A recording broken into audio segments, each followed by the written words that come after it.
성경에서 우리에게 가장 많이 강조하는 것이 무엇일까요? 그것은 바로 구하라입니다. 구하라. 아버지께 구하라. 여러분, 아버지께 구하고 계십니까? 구한 것들이 응답되어지고 있습니까? 간구하라, 부르짖어라, 엎드려라, 기도하라, 이런 말들을 정말 많이 하고 있어요. 신앙생활의 핵심의 요소가 바로 기도입니다. 기도. 예수님도 이 땅에 계시는 동안에 기도하셨고, 예수님의 제자들에게 이렇게 기도하라, 자주 당신도 기도의 모습을 보여주고 사람들과 제자들에게 기도하라 많이 강조하여 주셨습니다. 우리도 하나님을 체험하고 하나님을 알아가는 방법 중에 하나가 바로 기도입니다. 기도를 통해서 우리가 하나님을 경험하게 됩니다. 우리가 하나님을 믿고 하나님을 섬길 때 살아계신 하나님으로 믿어야 합니다. 뿐만 아니라 이 자리에 임재하신 하나님, 이 공간 가운데 살아계신 하나님으로 믿어야 하고, 우리가 또 부르짖고 기도하고 구할 때 응답하시는 하나님으로 믿어야 할 줄로 믿습니다. 그래서 하나님을 온전히 믿고 섬기는 성도라면 열심히 기도하거나 또 열심히 기도하려고 몸부림치지 않습니까? 성도라고 하면서 기도에 대한 열망이 없다면 아직도 이 기도의 맛을 알지 못하는 것이죠. 왜 이렇게 성도들이 열심히 기도하려고 합니까? 기도의 중요성을 알기 때문입니다. 왜요? 우리는 세상의 사람이 아닙니다. 우리는 하나님의 사람이요, 우리는 믿음의 사람이기 때문에 우리는 기도를 통하여서 하나님으로부터 은혜 받고 응답 받고 하나님을 만나게 되는 것입니다. 그래서 하나님 앞에 나아가 우리는 기도해야 합니다. 기도로 우리는 승부를 걸어야 합니다.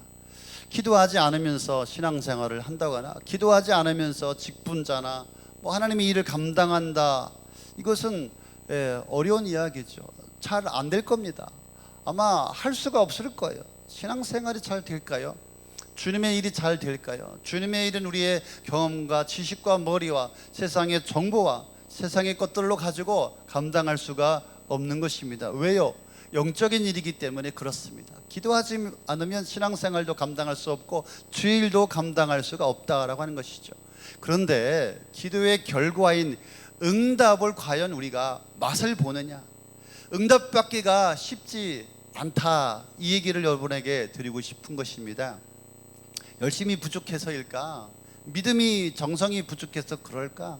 열심히 기도는 하는데 기도의 응답이 없어요. 여러분, 옛날에 열심히 기도 안 해본 사람이 있습니까? 열심히 기도하죠. 그래서 지금도 여전히 내가 열심히 기도하지 않아서 내가 응답되지 않나 보다 생각을 하기도 합니다. 열심히 기도하는 것은 정말 중요합니다. 열심히 기도하지 않으면 위태로운 신앙생활을 할 수밖에 없어요. 위태하죠. 열심히 기도하는 그 기도의 사람을 보면 정말 아름답습니다. 내가 가만히 있으면 주님도 가만히 계십니다. 주님은 쌍방소통하시는 분이십니다. 일방소통이 아닙니다. 내가 가만히 있다면 주님도 가만히 계실 수밖에 없어요. 내가 기도하고 내가 부르짖고 내가 구하면 하나님은 일하십니다. 하나님이 역사하십니다. 그런데 우리가 열심히 기도하면 응답을 주시는가라고 하는 의문이 있다 이 말이죠. 그래서 오늘 7절 8절에 보니까 구하라 그러면 하나님께서 너에게 주실 것이다, 찾으라 그러면 찾을 것이다, 문을 두드려라 그러면 너에게 주실 것이다, 열어주실 것이다, 구하는 이마다 얻을 것이요 찾는 이마다 찾을 것이요 문을 두드리는 사람에게 열어주실 것이다 말씀하시고, 기도에 대해서 말씀하시고 12절에 그러므로 기도에 대한 결과를 12절에 그러므로 기도의 결론을 맺고 있습니다. 무엇입니까? 그러므로 너희는 무엇이든지 남에게 대접을 받고자 하는 대로 너희도 남을 대접하여라. 이것이 율법과 예언서의 본 뜻이다. 그러므로는 연결된 거잖아요. 이 12절을 그동안에 교회에서 분리해놨어요. 11절까지만 했어요. 12절이 연결이 된 거예요. 다른 말이 아니에요. 기도에 대한 결론이 12절 말씀이라고 하는 것입니다. 그럼 뭐예요? 기도의 결론이 대접이라고 하는 것입니다. 그렇다면 기도와 대접은 어떤 연관성이 있다라고 하는 것입니까? 아니, 왜 기도하라고 하다가 갑자기 대접을 하라고 합니까? 기도와 대접이 연결이 됩니까? 여러분, 문제가 있다면 기도하시겠습니까? 대접하시겠습니까? 아니, 목사님, 내가 정말 죽을 것 같은데 내가 지금 대접할 기분이 아니에요. 기도하기도 바쁜데 대접을 하라니. 내 문제도 지금 정말 죽을 것 같아요. 1분이라도 기운이 남는다면, 힘이 남는다면 기도해야 되죠. 왜 예수님은 기도를 끝까지 강조하시지? 기도에 대해서 말씀하기가 시간도 부족한데 왜 이렇게 혼란스럽게 기도와 대접을 한꺼번에 말씀하고 있는 것일까? 본문의 말씀은 예수님께서 제자들을 따로 불러 모아놓고 일부러 가르쳐 주신 메시지예요. 마태복음 5장, 마태복음 6장 산상수훈의 말씀이죠. 그래서 사람들에게, 제자들에게 외식하는 자의 기도, 이방인의 기도에 대해서 이야기하시고, 또 예수님께서 이렇게 기도하라, 주기도문에 대해서 가르쳐 주셨습니다. 산상수훈의 말씀을 마치시고 예수님께서는 제자들에게 다시 한번 이 기도에 대해서 깨달음을 주셨습니다. 왜 그랬을까요? 제자들을 향한 예수님의 그 솔직한 마음을 그 제자들에게 전달하기 원했기 때문입니다. 제자들에게 구하라, 찾으라, 두드리라. 이 말씀 안에는 제자들에게 필요한 모든 것들을 채워주시려는 우리 주님의 심정, 주님의 마음, 이 제자들에게 모든 필요를 공급해 주겠다라고 하는 주님의 강한 의지, 주님의 마음이 담겨 있었기 때문에 그렇습니다. 우리 주님은 우리의 모든 필요를 채워주시는 좋으신 주님이십니다. 우리가 기대하고 원하는 것보다 더 좋은 것으로 채우시고 인도하여 주시고 역사하시는 주님이심을 믿으시기를 바랍니다. 주님께서는 9절 10절에 제자들에게 정말 솔직한 당신의 마음을 담아서 말씀하고 있습니다. 너희 가운데 아들이 빵을 달라고 하는데 돌을 줄 사람이 어디 있느냐? 생선을 달라고 하는데 뱀을 줄 사람이 있느냐? 너희가 악해도 너희 자식에게 좋은 것을 줄 알거든. 하물며 하늘에 계신 아버지께서 구하는 자에게 좋은 것으로 주시지 않겠느냐? 여기 보면은 우리 하나님 아버지의 마음, 하나님이 어떤 분인지 우리가 알 수가 있습니다. 우리 주님은 우리의 모든 필요를 잘 아시는 분이시다라고 하는 것입니다. 결코 우리를 외면하거나 우리를 무시하지 않는 분이시다. 떡을 달라고 하는데 돌을 주며, 이건 정말 있을 수 없는 일이죠. 이것은 구하는 자를 무시하고 업신여기는 처사가 아닙니까? 아니, 먹을 수 없는 돌을 준단 말입니까? 이것은 구하는 자를 조롱하는 것이죠. 우리 아버지는, 우리 주님은 그런 분이 아니시다라고 하는 것입니다.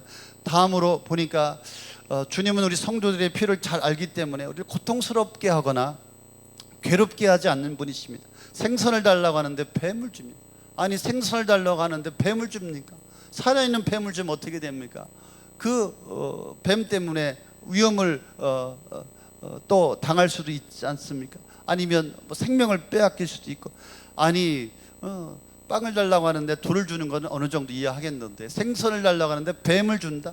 필요를 잘 알면서 필요한 자를 일부러 고통스럽게 하거나 괴롭게 하려고, 아주 그것은 악하고 못된 짓이죠. 우리 주님은, 우리 하나님은 그런 분이 아니다. 마지막으로 보니까 우리 자녀들의 모든 필요를 잘 알기 때문에 육신의 아버지가 생각하지 못한 더 좋은 것으로 채워주시는 유능하신 아버지다, 이 말이죠. 우리 육신의 아버지는 우리 자녀들을 위해서 사랑하기 때문에 조금 더 아까워하지 않고 모든 것을 다 주려고 하지 않습니까? 전부를 주려고 합니다. 자신은 조금 힘들어도 어려워도, 지금 왜 이렇게 우리 부모님들 열심히 일합니까? 자식을 위해서 그렇죠. 자식만큼은 풍족하게 살기를 기대합니다. 그렇지만 실제로 그렇게 못할 때가 있지 않습니까? 아버지가 자식이 필요한 것을 마음껏 주고 싶지만은 형편이 되지 못하기 때문에, 할 수 없기 때문에 주지 못하는 경우도 있습니다. 그런데 우리 아버지는 전능하신 살아계신 하나님이기 때문에 육신의 아버지가 줄 수 없는 것을 자식에게 모두 줄 수 있는 유능한 더 좋은 아버지다라고 하는 것이죠. 11절 하반절에 보니까 구한 대로 주지 않고 좋은 것으로 주신다. 물론 청년이 질문했어요. 구한 것은 안 주시고 좋은 것만 주십니까? 구한 것도 주시고 좋은 것으로 주십니다. 왜냐하면 구한 자가 자신이 구한 것이 좋은 것이 아니라 해를 끼칠 수 있는 것, 수도 있기 때문에 그렇습니다. 그래서 우리 주님께서는 구한 대로 주지 않고 항상 좋은 것으로 응답해 주신다. 좋은 것을 기도라고 하는 그릇에 담아 주십니다.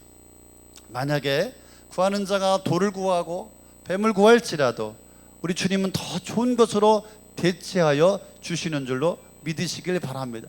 그래서 오늘 우리에게 구하라, 찾으라, 두드리라, 구하는 자에게 좋은 것으로 주시지 않겠느냐라고 하면서 결론에 가서 그러므로 너희는 무엇이든지 남에게 대접을 받고자 하는 대로 너희도 남을 대접하라. 이것이 율법이요 선지자니라.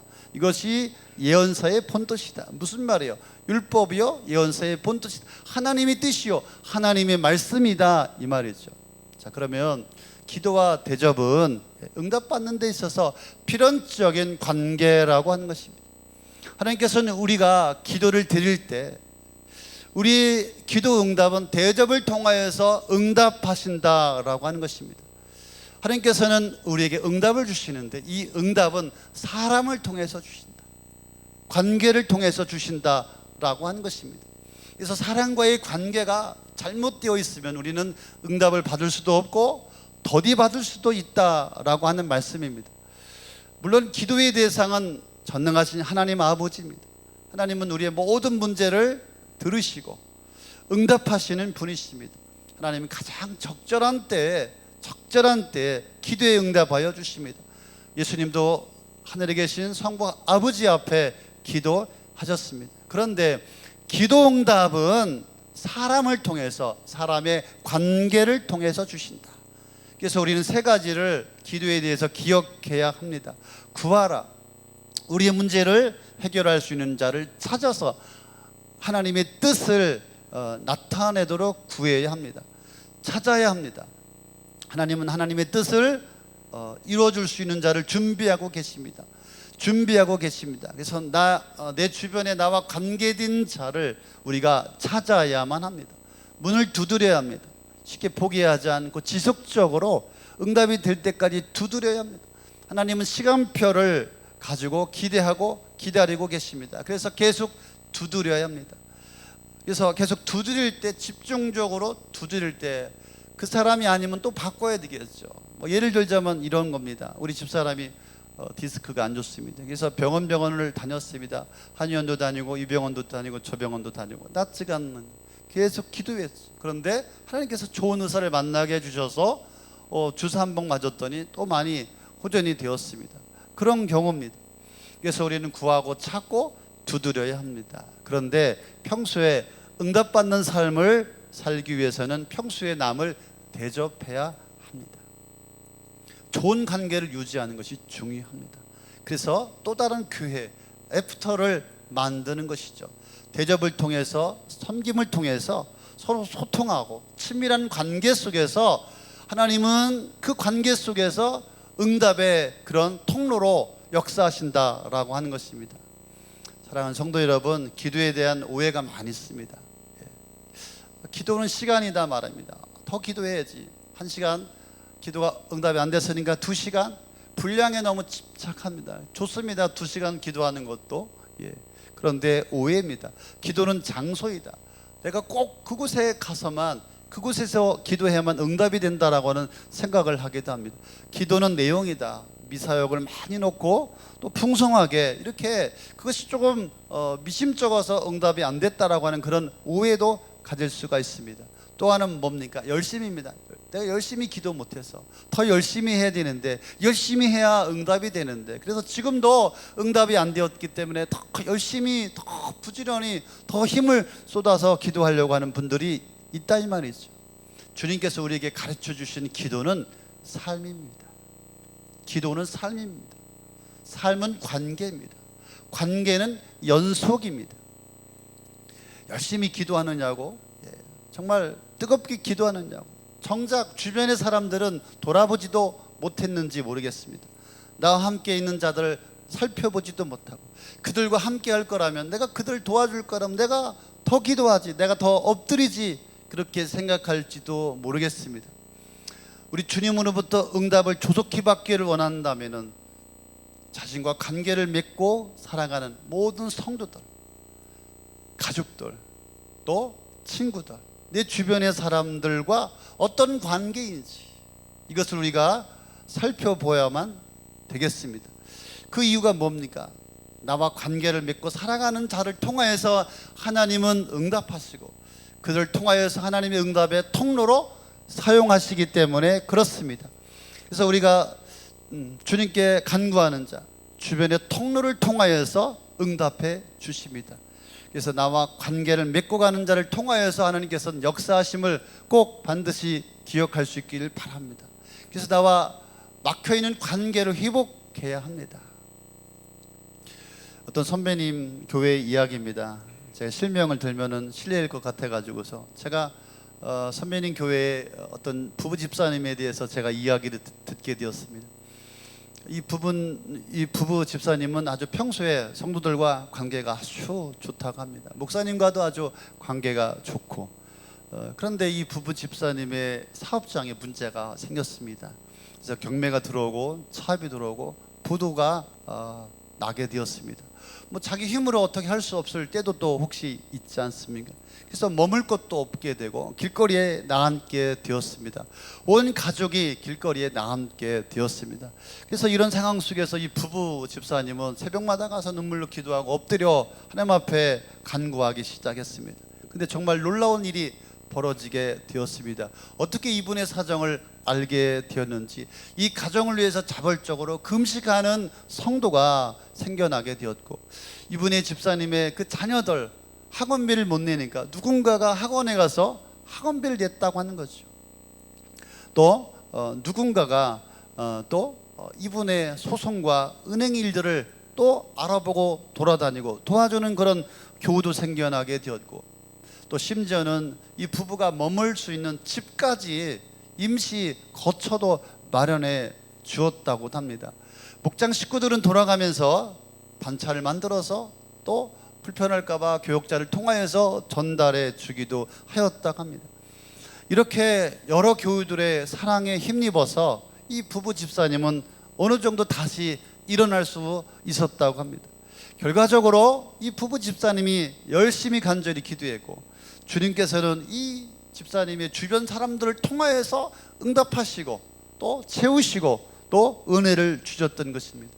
만약에 이 부부 집사님이 평소에 성도들과의 관계가 안 좋았다면, 상대방에게 상처를 주고 부정적인 말만 했다면 이런 놀라운 응답의 기대가 있었겠습니까? 쉽지 않았을 것입니다. 그렇기 때문에 우리는 열심히 주님 앞에 구하고, 그래서 응답의 통로가 막히지 않도록 늘 우리는 주변을 살펴보고 관계를 잘 해야 합니다. 점검을 해야 합니다. 오늘 말씀해 보니까 우리 아버지는 좋으신 아버지입니다. 우리의 모든 필요를 채우시길 원하시는 하나님, 구하는 자에게 주시고 찾는 자에게 찾게 하시며 두드리는 자에게 열어주시는 하나님, 이것은 불변의 약속입니다. 하지만 문제는 내가 응답의 통로를 막고 있는 것은 아닌가, 아버지의 응답의 통로를 내가 가로막고 있는 것은 아닌가. 오늘부터 여러분 열심히 기도하시길 바랍니다. 다시 한번 기도가 살아나기를 바랍니다. 여러분의 필요를 최선을 다해서 구하시기를 바랍니다. 하지만 또 우리가 무엇을 해야 합니까? 하나님의 자녀로서 이제는 주변을 살펴보고, 그래서 섬기고 나누고 대접할 수 있는, 필요를 나눌 수 있는 여러분들이 될 수 있기를 바랍니다. 나는 다른 사람의 필요를 채우는 주님의 통로임을 기억하시길 바랍니다. 그뿐만 아니라 나의 필요도 다른 사람의 통로를 통하여서 채우심을 기억할 수 있기를 바랍니다. 나와 주변의 관계가 막혀 있다면은 반드시 관계를 뚫어야 할 줄로 믿습니다. 그 관계가 응답의 통로이기 때문에 그렇습니다. 관계가 막혀 있다면은 우리 주님께서는 지체하시고 기다리고 계실 것입니다. 좋은 관계를 맺도록, 그 관계가 이루어질 때 주님께서 응답하여 주실 줄로 믿습니다. 그래서 관계는 뭐라고요? 대접이다. 여러분, 대접은 내가 먼저 하는 것입니다. 저 사람이 나를 대접해 주지 않았는데, 아닙니다. 내가 먼저 그 사람을 대접할 때 주님이 응답하여 주십니다. 그래서 여러분이 먼저 상대방을 섬겨 볼 수 있기를 바랍니다. 남에게 인색한 사람은, 남에게 베풀기 어려운 사람은 하나님도 나에게 인색할 수가 있습니다. 응답받기가 어려울 수가 있습니다. 나 자신이 다른 사람의 필요를 외면하면 우리 주님도 나의 필요에 외면할 수가 있습니다. 아예 삶 자체가 너무나 인색하여서 충분히 섬길 수 있고 충분히 베풀 수 있는 형편인데도 불구하고 자신의 것을 성도들에게, 이웃에게 조금도 나누지 못하고 악착스럽게 살아가려고 하는 분들이 있습니다. 심지어 도움은 받지만 도움이 필요한 자를 도울 수 없는 그러한 모른 척하는 성도들이 얼마나 많은지 모릅니다. 이런 사람들이 지속적으로 하나님 앞에 응답을 받을 수가 있겠습니까? 저도 주변에 보면은 장례식이다, 또 교회 행사다, 또 자녀들의 결혼식이다, 저 열심히 찾아가고요, 열심히 이렇게 제가 부주도 하고 헌금도 합니다. 그런데 정작 저희 아버님이 돌아가시고 우리 교회 입당 예배하고 뭐 이렇게 있으면은 안 오는 거예요. 전 속으로 그렇게 생각해요. 저거는 인간이 아니다. 어떻게 저렇게 살지? 어떤 목사님이 교회 입당을 하게 되어서 노회장님인데 작은 교회 목사님이 여자 목사님이 50만 원을 담아서, 새 돈을 담아서 아주 예쁜 종이에다가, 교회가 성전 건축했으니까 얼마나 기쁜 일이에요. 가서 축하해 드려야지. 50만 원 헌금하고 축하한다고. 근데 자기가 이제 아산에다가 교회를 건축해서 성전을 조그맣게 예쁘게 지었어요. 이분이 오셨는데 이분이 임원이에요. 근데 이분이 임원이니까 또 순서자니까 몇십만 원을 줬지 않습니까? 그 이분이 헌금을 하고 갔는데 얼마 하고 갔냐면은 3만 원 하고 갔어요. 3만 원. 그래서 목사님이 저한테, 목사님 저 시험 들었어요. 상처받았다고. 그 인간이 아니에요, 목사님. 그러는 거예요, 저한테. 저 거기서 배웠어요. 인간이 아니구나. 여러분, 인색하면 하나님도 인색합니다. 여러분, 베풀 수 있기를 바랍니다. 나눌 수 있기를 바랍니다. 우리 아버지는 반드시 응답하여 주십니다. 나는 응답의 통로가 되어야 할 줄로 믿습니다. 할 수만 있으면 섬기시고 대접하시고 나눌 수 있기를 바랍니다. 그래서 도움을 줘야 될 때 도움을 주고, 도움을 받아야 될 때 도움을 받을 수 있기를 바랍니다. 대접이라고 했습니다. 하나님을 하나님으로 대접하십시오. 주님을 주님으로 대접하십시오. 성도 간에, 교우 간에 서로 대접하십시오. 섬기십시오.